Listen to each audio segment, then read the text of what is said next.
Good morning. Today I'm going to show you how to use the master to create a slide that your students cannot edit. You can use this background to make manipulative activities that you can use either in a hybrid model or in a virtual model of your instruction. I know we had to go through this quickly in our presentation and that my browser was in French, and so it was difficult for you guys to follow along. So I'm going to go a little slower so that hopefully everybody can learn how to do that. So I have up here the warm-up activity you guys did. And if you remember, you moved your circles around based on what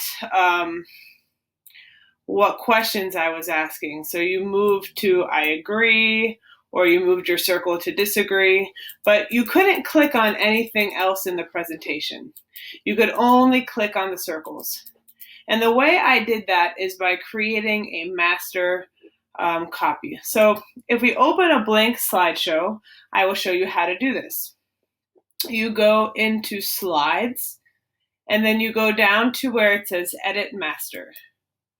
Okay, you're going to get a list of all the different templates that come up in your slideshow. So you can pick one of these templates and you can edit it to be what you want your slide to be. So for the activity, the icebreaker activity, I went up to the shape tool and I chose the square, and then I drew 3 squares across the top of our slide.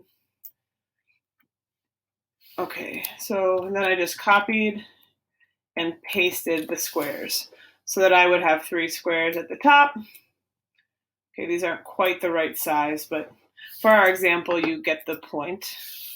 And then I also put 3 squares on the bottom. I would have done a better job fixing the size of these squares if this wasn't just an example, okay? And then I changed the color of the squares. So I made one of them red, I think. I made one of them blue. I made one of them green. I made one of them yellow. I'm going to make this one purple. I don't think I made a purple one. And then let's say orange. Okay. And then there was some text on these slides. So to insert a text box, now you have to go into Insert, Text Box, or you can just choose this T in the menu here, okay? Whoops. Here, I can make my pointer on, and you can see it a little better. So you go up to this text box tool, and you click text box, and then you draw your text box, and you type. So I think we put strongly agree. Okay. Maybe I want to make that text larger. Maybe I want to change the font. I can make it however I want the text to be. Okay. And then I can make a new text box, or I can just copy and paste the one that I have. And then I just change the text for each of my new boxes. So maybe this one is agree.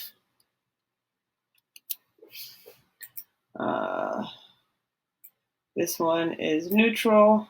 And if I was actually doing this for class, I'd probably spend a lot more time making sure that everything was centered and even and the same size, but you guys get the idea. Neutral, I think we had disagree,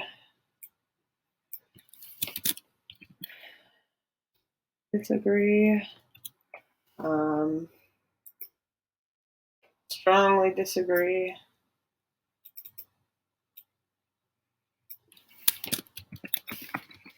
and I think we had neutral, or does not apply, rather. Oops.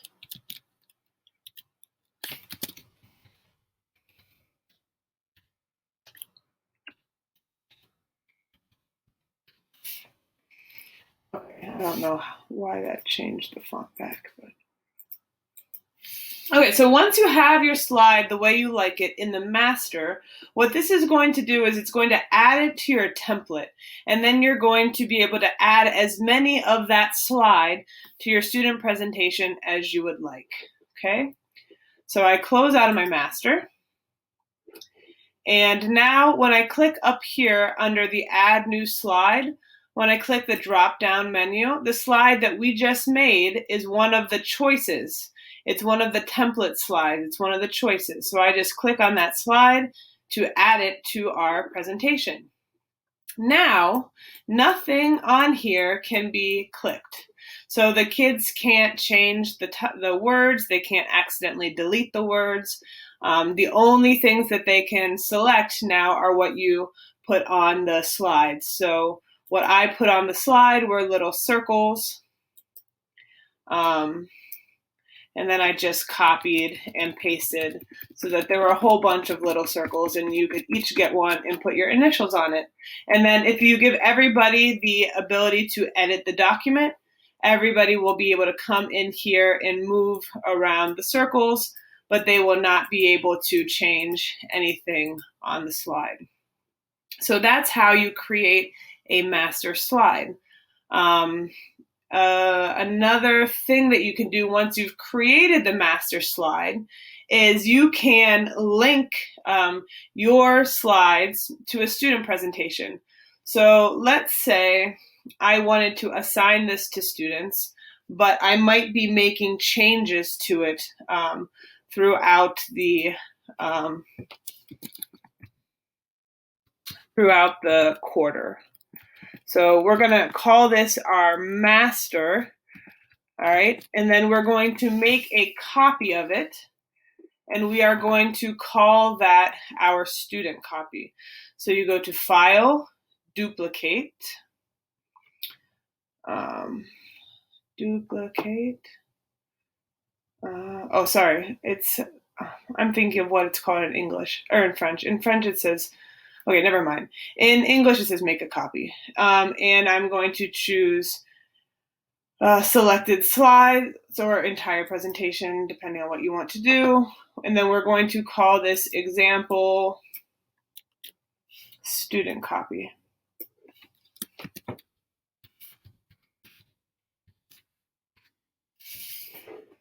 Okay. Now, if I wanted to add a new slide, okay, we wanted to add another slide of the one that we did here. And let's actually delete this from our student copy.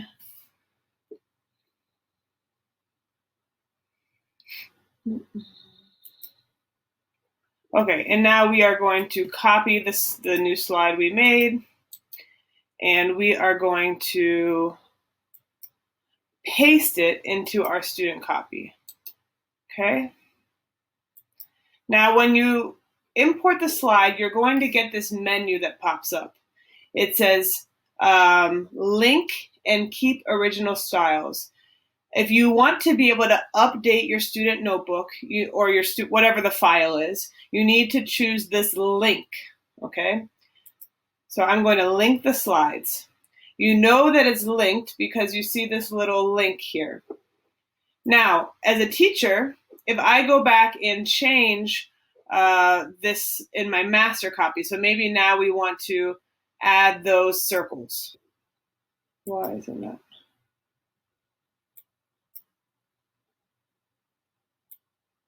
There we go. Sorry about that. And then we're going to copy and we're going to paste them. And now we want the students to be able to go into their presentation. Now, when they open you could have already assigned this in Google Classroom, but when they open it, they're going to see a button up here that says Update.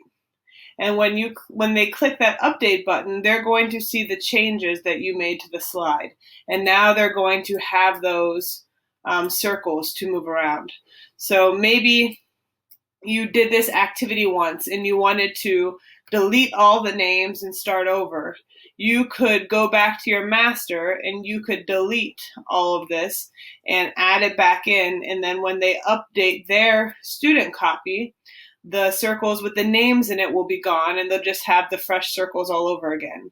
So one way to be able to update a document that you've already assigned to students is to link the slides in the student presentation to a master file. And again, the way you do that is by copying the slide, going to the document that you want to give to the students, and pasting the slide. When you paste it, this menu will pop up, and you need to choose Link and Keep Original Styles. When you do that, and you update the slide on your master copy, the changes will show up on the student copy. So maybe now I wanted to add some instructions, because the first time we did this activity, it wasn't clear. So I want to make a text box and I want to add some instructions.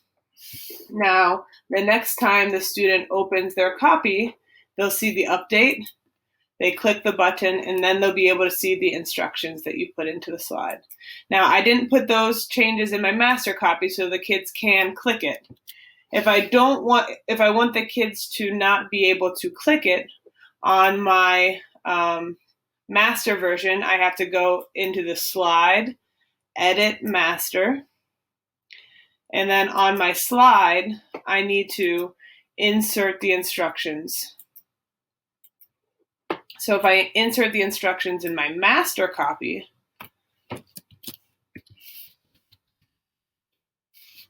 okay, and then I close it,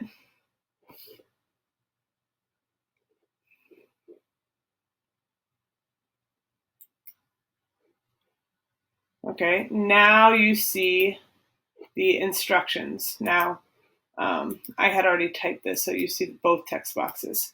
You see the one that I typed on the regular slide, and then you see the one that I added to the master, all right? And since I used the same slide from my template box for both these slides, when I update the master, that change goes onto both of these slides because they're copies of the same master slide. Okay, now this can't be changed. And when I go to my student copy, it will have the update button again, and they'll still see the instructions, but now they won't be able to click it because you made that change to your master copy instead of adding a text box over here on the side, or to your not to your master copy, but to your slide master here. Okay, so that's how you do it. Now I'm going to show you some ways that you can use this technique to create activities for your students. So one of the things that I did was I created a digital notebook for my students. Now I can't take complete credit for this. The basic template with this notebook and these tabs I purchased from Teachers Pay Teachers, from Blended Learning in Texas, Jessica Wilding. And if you do decide to purchase this, she has a great video tutorial that you can follow. And then I just edited it to put my own information onto the tabs. So the sections of my notebook are like their schedule, their bell work, their vocabulary, grammar, and then I inserted links. And so that when they click on these slides, it takes them to the information. And so I use the master copy so the kids can't type what is in their, they can't change what's in their daily schedule. They can just see it. And I can add additional information. So when we get to weeks 6 and 7 and 8, I don't know what we're going to be doing yet. So when we get to those weeks, I can go to my master copy. I'm actually in my master copy right now. And I'm going to go into the slide menu. And I'm going to go to the edit master. And then I'm going to find the master slide that I made for weeks 7 and 8. So I'll go to the slide for week 7, and now I want to type what we're going to be doing on week 7. So I'm going to insert a text box. I'm going to put Monday, and then I'm going to put, what the assignments are for Monday.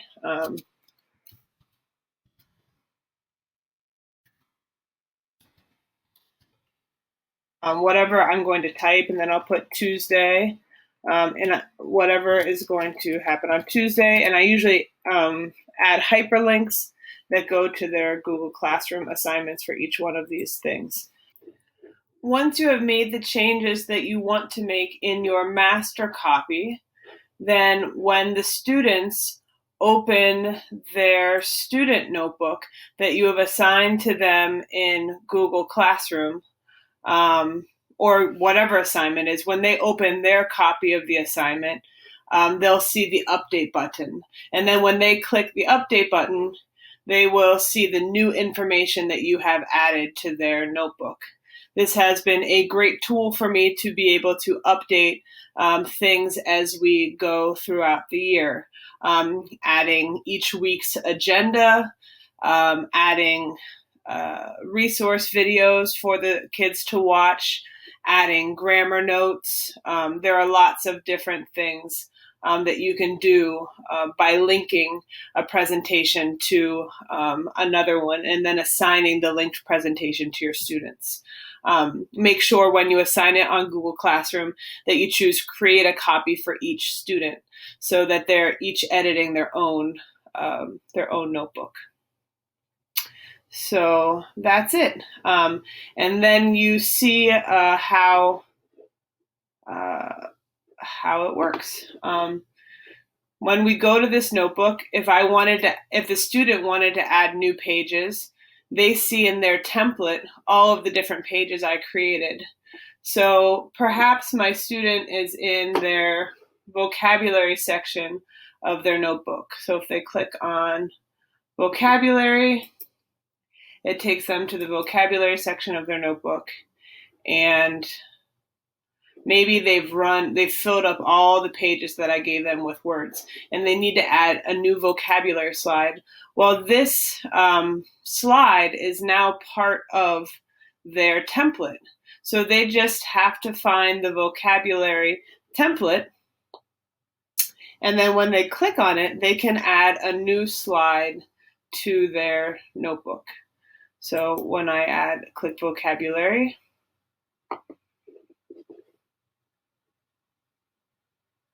it will add another vocabulary slide to their notebook. Now, it doesn't already have the text boxes that I put in on my slides for the students, so they'll have to insert their own text boxes.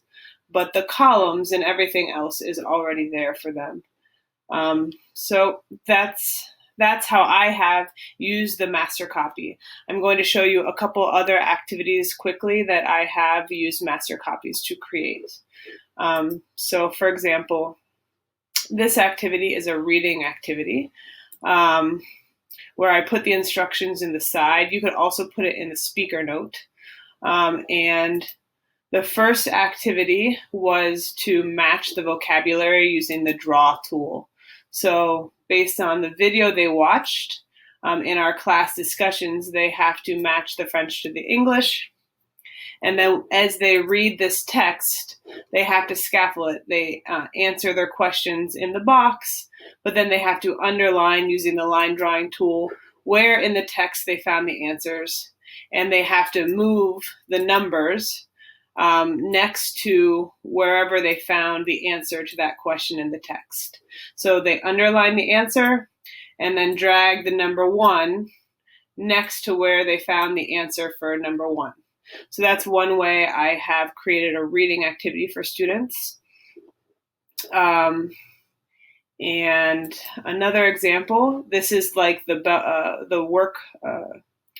warm-up we did. I have my students put their name in a box, and then these say like often, rarely, never, and from time to time. So for example, next week we're working on the word to play. So I might read some statements with pictures like I play basketball, I play Uno. I play Grand Theft Auto 3. And then they have to move their name to often, rarely, sometimes, or never. And we can have lots of conversation around that in French and use a lot of the language that we're learning. This is an example of a four corners activity that I would do in class, where the kids would have to physically walk to the different corners of my room, and I would have these signs posted in the corners. This is a virtual version of that. Another example is just a plain old drag and drop. I took the reading that we did and I made it into a worksheet. You can't click on any of this. And then I made the English in text boxes, and they have to drag and drop it next to the sentence that means the same thing in French. You can also, in slides, change the size of your slide. So if you go to page setup, you can see that I made this slide 8.5 by 11 before I made it. So if I wanted to, I could print this worksheet, and then I could just have students write what each one of these sentences mean in English. Or I could have them cut these up and paste them, like glue them next to it. Or I could give them a Word box. But I made this worksheet so that it could be printed also. So that's something to keep in mind, that you can change the size of your slide using the page setup to whatever dimensions fit the purpose of the activity that you're doing.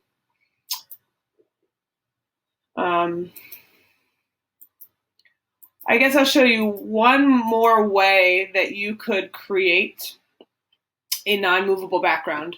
I think editing the master is the cleanest way to do it, but you can also take any picture and upload it as your background. So let's say I wanted to make a slide like our drag and drop activity with some shapes. And I wanted a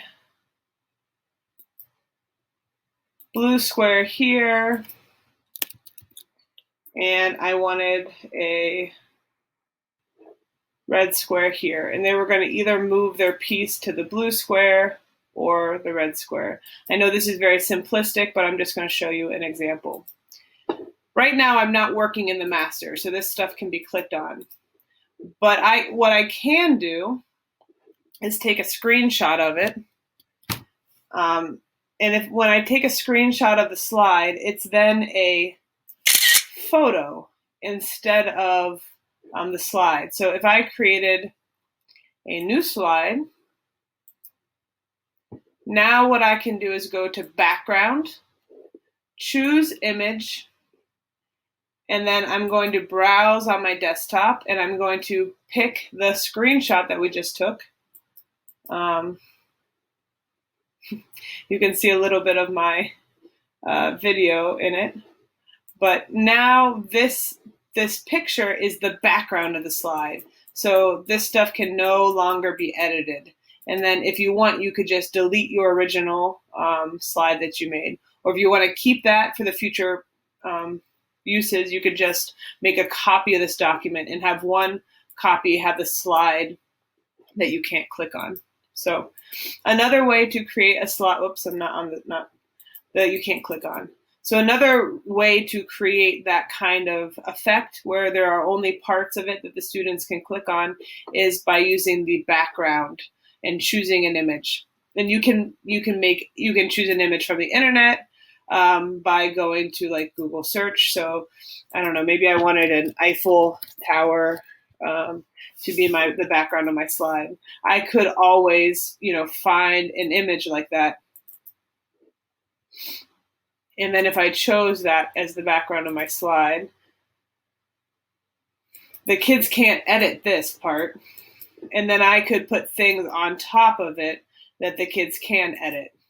It's the same way. You could make the slide however you want it, take a picture, and then upload that picture as the background.